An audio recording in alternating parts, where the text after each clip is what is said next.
In this video, I'm gonna be showing you the straightforward method to share your Instagram post or reel to Facebook with music. It could be your own Instagram post or reel or someone else.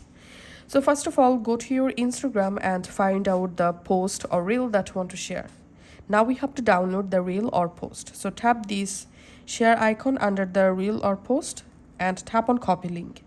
Copy the post, video or reel link first of all.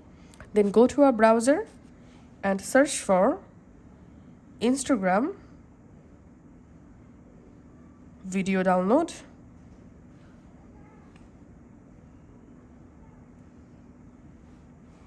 And you get a bunch of different websites where you can easily download the video or reel.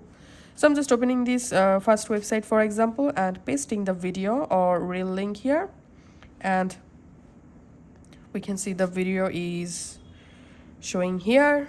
So we can see the video preview. Now just tapping on download and closing the ad, and we can see the reel or video is now downloading. Once the post downloaded, I'm going to my gallery and opening the video or reel. We can see the music. Now it's time to upload the post to our Facebook. So go to your Facebook, create a new post, upload the post, video, reel, tap on post. And this is how we can actually share Instagram post to Facebook with music. Thanks for watching.